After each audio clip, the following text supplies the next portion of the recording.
Good morning and welcome back to my YouTube channel. I'm Harry Cosmo, freelance journalist for BBC Sport and others, and I'm here to give a quick review of Newcastle United's draw at AC Milan in the Champions League on Tuesday night.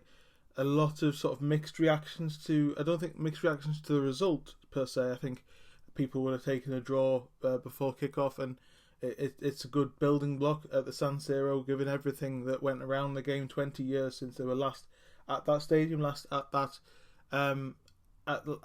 stage as well. So a lot of that has to be taken into consideration. I think it has when it comes to reaction to the result.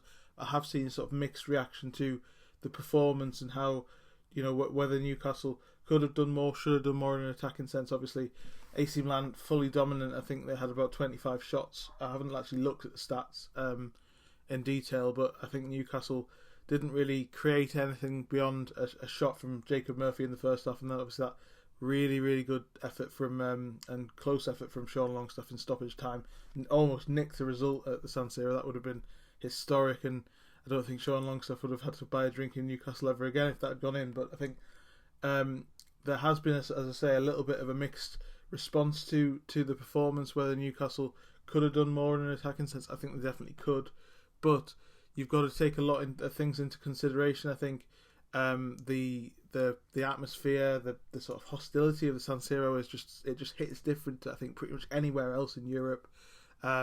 Newcastle are learning everybody, and the difference.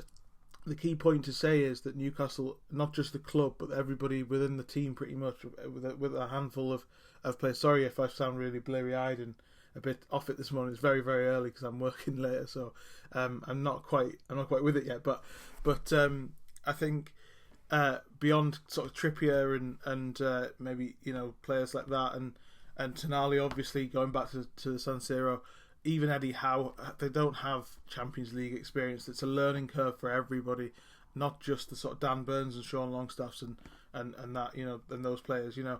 So you've got to cut them a bit of slack there. That they've got to adjust to the situation, the atmosphere, the anxiety, the heat as well. I mean, it was very warm in Milan yesterday by all accounts as well. So it's a learning curve, and I think it was a good start overall. I think they started very well the game. I think they were passing it very crisply.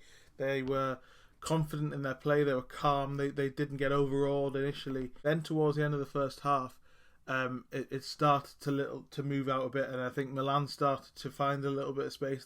The way that Stefano Pioli used Rafa Leao'z was really clever, I thought.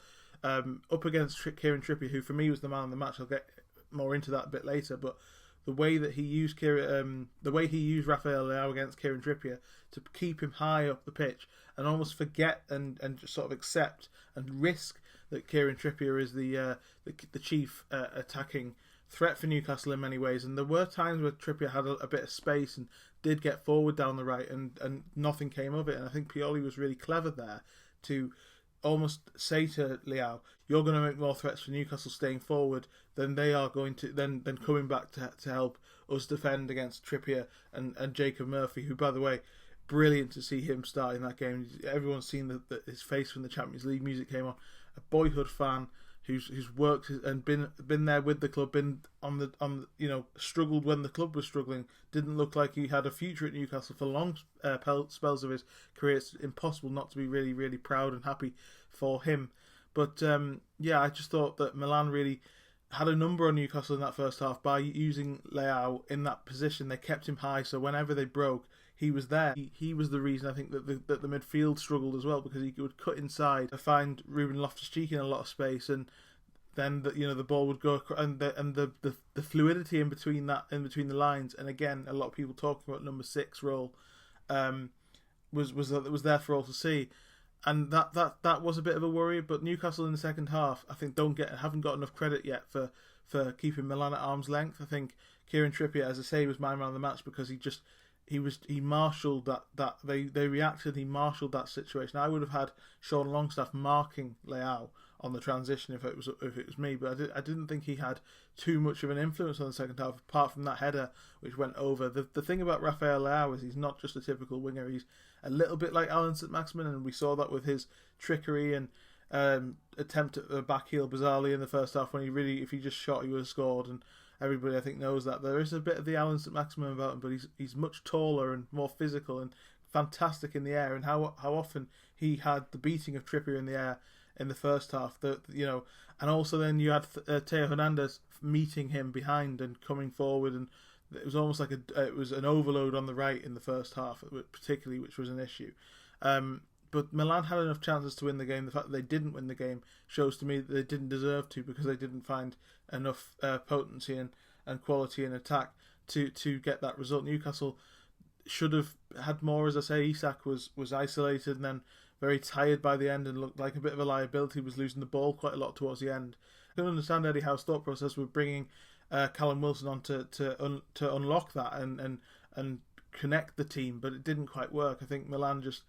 I don't think Newcastle were able to stamp their authority on the game, and that'll come with time. I think you've got to be realistic about the situation of the Champions League being this sort of big step up, and those little margins making such a difference. And Leao really did have Newcastle's number, and I think that did have a huge impact on the way that the game went. And I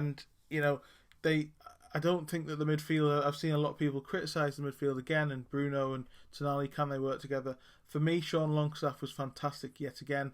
And actually, I thought that the pair of them did play a lot better together. And I think Sean Longstaff in that three with those two players makes a huge, huge difference in that regard. And I think with Newcastle clearly missed Joe Willock and clearly missed Joe Linton. And in the transitions yesterday, those two players would have been absolutely fantastic with their physicality and their ability to press and their ability to drive forward. But without them, Newcastle have an opportunity to develop that trio, because obviously both of them are out for a few more weeks yet. To develop that trio and have Longstaff do the dirty work for Bruno Guimaraes and allow him to get on the ball a bit. There were a few worrying signs. I think that the issue that Bruno's had a lot of the time when he's been caught out against Aston Villa away last season against Brighton a couple of weeks ago is when he pulls forward and tries to be the first person to press when he's in that 6 role and drives the press. He usually sort of reaffirms the press and is the last person and then dictates the play. That's how it works when he's at his best. But Milan were able to sort of lure him out again and make him the first player to press and the first player to chase, and then there was that was helping the space open up in the first half. I think again there was a little bit of learning from Newcastle there, and they adjusted. And again, another impressive thing, like the Brentford game at the weekend, Newcastle learned to put fires out on the pitch. That was the problem that Newcastle had last season, was that they played a lot better at the start of games, and their identity was a lot clearer. And I did say this on Sunday morning that I do worry about Newcastle's lack of identity at the moment. They don't look like the same team they did last year, but also they have evolved in one sense that they don't have to be that team, proving that they can stay in the game and get results out of those 2 games while adapting on the pitch. And I think that's a really, really positive trait that's going forward for Newcastle. But yeah, I just think that there's a lot of hysteria about the performance. I think it doesn't deserve it. I think Newcastle didn't create enough, but they were also very, very, very professional at the back, and they looked like their old selves in defence again. They defended the box brilliantly. Nick Pope was back confident again, making I think about 7 saves in that first half. But again, most of them were straight at him as well. This is the problem with the sort of discourse about this game, is that AC Milan had those chances and didn't take them.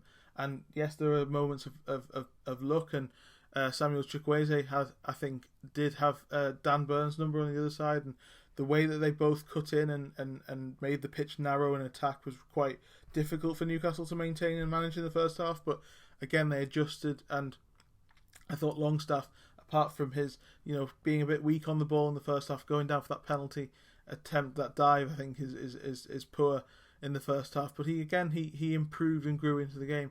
Trippier, there was a moment at the end with Kieran Trippier where he tackled, I can't remember who he tackled, but he slid in and then kept the ball in what would have been a dangerous position for a throw-in right at the end for AC Milan. And at that level, at the Champions League level, those things can make the real difference. And if he just slid in and conceded the throw-in, Milan would have had the ball in with momentum in a very high position on the pitch. So the fact that he kept the ball in and played it out, and Newcastle kept possession and kept the tempo of the game low, allowed them to sort of see the game out. And as I say, I really thought that Newcastle were professional. They looked like they belonged, and that's kind of the first port of call for them in this campaign, especially this group where they're going to have to play really, really good teams, really iconic teams, and really teams that are used to this level. That's the other thing, is Milan have won the Champions League 7 times, not for obviously quite a while, not since 2007, but they've been at this, at this stage. The fans expect this, the San Siro expects this sort of occasion.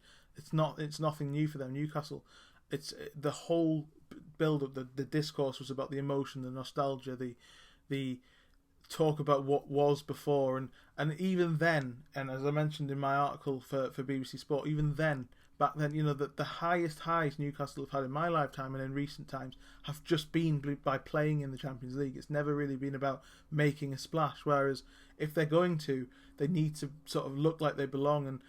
And there were people talking about it reminding them of Wembley and reminding them of those big games, which I've mentioned in a previous video, that Newcastle do struggle for their ability to stamp their authority on games. But I think they did that in a different way last night. I think they were really, really, really good in a defensive sense. And as I say, the way they grew into the game it really bodes well going forward. And PSG won, I think, 2-0 in the end, part of the France against a very average Borussia Dortmund side. They next at St James's Park. That's going to be a very, very difficult game, make no mistake. Kylian Mbappe and Luis Enrique will have looked at what Samuel Chukwueze and Rafa Leao'z did to Newcastle out wide, and how they did threaten. And as I say, if Kieran Trippier wasn't the best player on the pitch, perhaps Milan would have got a different result, and Leao would have had a more of a say, particularly in that second half, as I mentioned. But there's a lot there that PSG will look at and think that they can exploit. But Newcastle back at St James's Park, that emotion, all that. But again, you can't think about the emotion too much. It's got to be about showing you belong, and I think ultimately Newcastle did that. A point away at the San Siro is fantastic. It's a really good starting point. It's an away game that Newcastle haven't lost. Everybody has mentioned that Newcastle will be very difficult to beat at St James's Park. That's where the difference between them getting in the group, getting through the group, or going out of the group will lie, is at St James's Park. So I think Newcastle will be confident of going into that PSG game, but off the back of this, and then obviously back-to-back against Dortmund is absolutely crucial, because they looked distinctly average at Parc des Princes last night, and I think Newcastle have the beating of them, if I'm honest. But we'll get to that when we get to that. I'm really, really pleased with the performance. I think Newcastle deserved their point in a different way. They didn't play their best game, but had they done that, it's very difficult to do that in those circumstances at that stadium. And I don't personally buy the issues with the midfield. I think actually there is a little bit of progress there with Longstaff alongside Tonali and Bruno. So thank you very much for joining me on this video. I'll be back on Friday with a preview of Sheffield United away on Sunday, and I'm actually at Bramall Lane as well, so I'll bring you some reaction from pitch side there. Please continue to like, share and subscribe. Thank you very much for all your support, and I'll see you next time. Cheers.